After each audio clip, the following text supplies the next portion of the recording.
안녕하세요.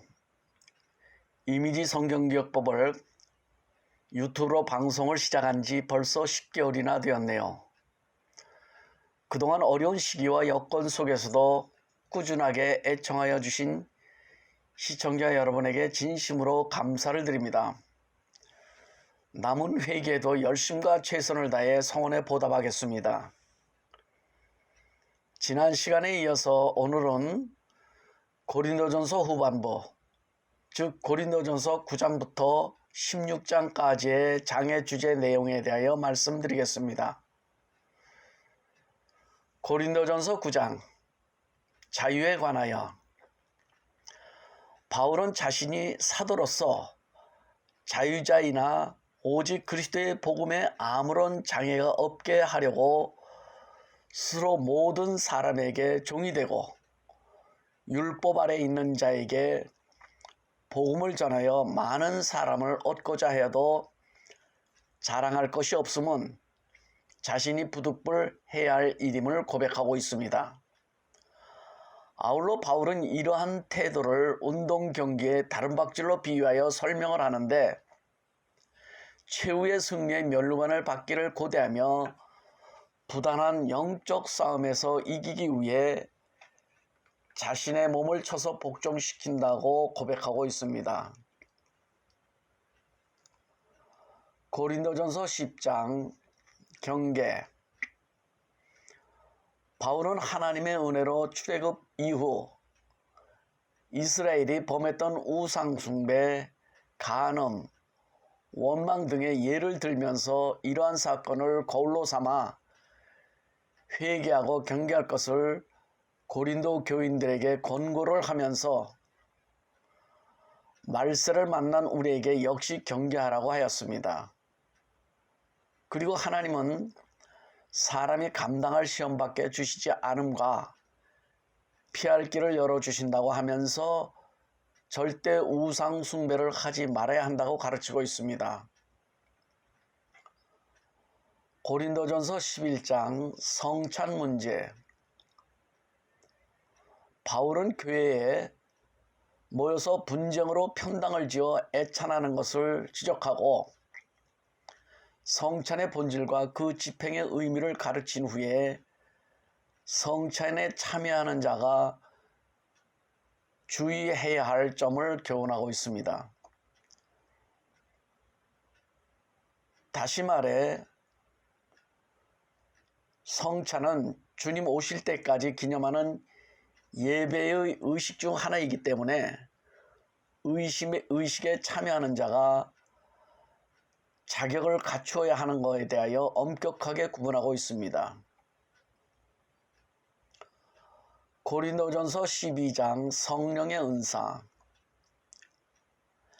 하나님께서는 믿는 자들에게 각자 은혜에 따라 은사를 선물로 주셨는데, 첫째가 지혜 말씀의 은사. 이는 영어로 프리칭이라 하여 주로 설교자들에게 주시는 은사라고 할 수가 있습니다. 그 다음 지식의 말씀의 은사, 즉 티칭이라 하여 이는 성경을 연구하며 가르치는 신학교수나 교회학교 선생 등 하나님의 말씀을 가르치는 은사를 말합니다. 세 번째로 믿음의 은사. 이는 주로 순교자들을 비롯 반석과 같은 믿음의 소유자들에게 해당되는 은사라고 볼 수 있습니다. 네 번째, 병 고치는 은사. 이는 힐링이라 하며 흔히 신유의 은사라고 말합니다. 다섯 번째, 예언의 은사.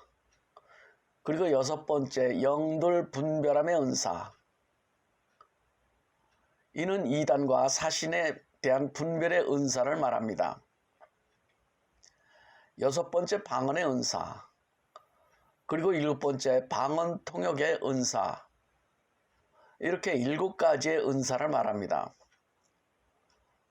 그런데 바울은 이러한 은사들을 소개하면서 한 몸에 여러 지체라는 비유를 통해서 반드시 교회 안에서 유기적인 조화와 통일을 이루어야 한다고 강조하고 있습니다. 고린도전서 13장 사랑. 기독교의 핵심은 사랑입니다. 바울은 은사 문제로 시끄러운 고린도 교회에 사랑이 가장 큰 은사이며 모든 역적 은사의 중심이라고 가르치고 있습니다.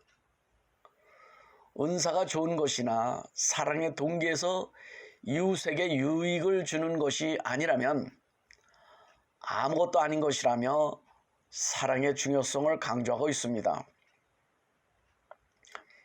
바울은 사랑의 본질에 대하여 4절로부터 7절까지 15가지 소개를 하고 있는데, 사랑이란 먼저 오래 참고 온유하며 투기하는 자가 되지 아니하며 자랑하지 아니하며 교만하지 아니하며 무례히 행치 아니하며 자기의 유익을 구하지 아니하며 성내지 아니하며 악한 것을 생각지 아니하며 불의를 기뻐하지 아니하며 진리와 함께 기뻐하며 모든 것을 참으며 모든 것을 믿으며 모든 것을 바라며 모든 것을 견디는 것이라고 정의하고 있습니다. 그리고 믿음과 소망과 사랑 중에 제일은 사랑이라고 결론을 말하면서 믿음과 소망은 이 생에서만 존재하지만 사랑은 천국에서도 영원히 존재한다고 가르치고 있습니다. 고린도전서 14장 예배 규범. 바울은 예언과 방언을 비교하면서 예언은 교회의 덕을 세우는 것으로, 그리고 방언은 하나님께 하는 것으로 방언이 통역되지 않았을 때 회중에게는 아무런 유익이 없다고 하며 교회의 덕을 세우는 것에 관심을 가졌습니다. 또한 예배 시 지켜야 할 규범에 대하여 교훈하고 있습니다. 다시 말해서 은사를 활용할 때 모든 것이 적당하고 질서 있게 행해져야 한다고 가르치며 집회 시 반드시 떠드는 부녀자들에게 잠잠하라고 명령하라 합니다. 아울러 교회의 유익을 구할 것과 예배 규범을 잘 지킬 것을 간곡히 권면하고 있습니다. 고린도전서 15장 부활에 관하여. 고린도전서 15장은 부활에 관하여 바울의 힘있는 가르침이라고 할 수 있습니다. 어떤 고린도 교인들은 예수님의 육체적 부활을 믿지 않았기 때문에 바울은 그리스도가 성경의 예언을 따라 부활하셨으며 육체의 부활은 복음의 핵심임을 강조하고 있습니다. 이어 예수 그리스도의 부활이 있기 때문에 그리스도인들도 자신의 부활을 기대할 수 있음을 일깨워 줍니다.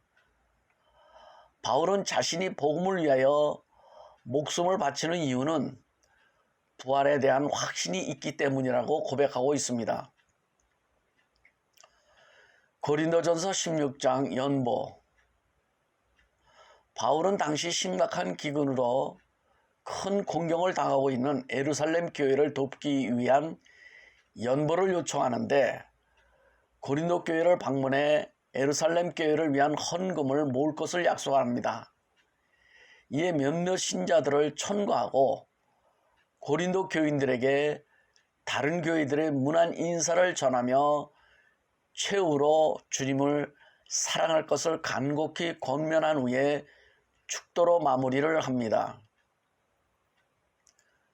이상으로 고린도전서 후반부의 주제 내용에 대하여 말씀드렸습니다.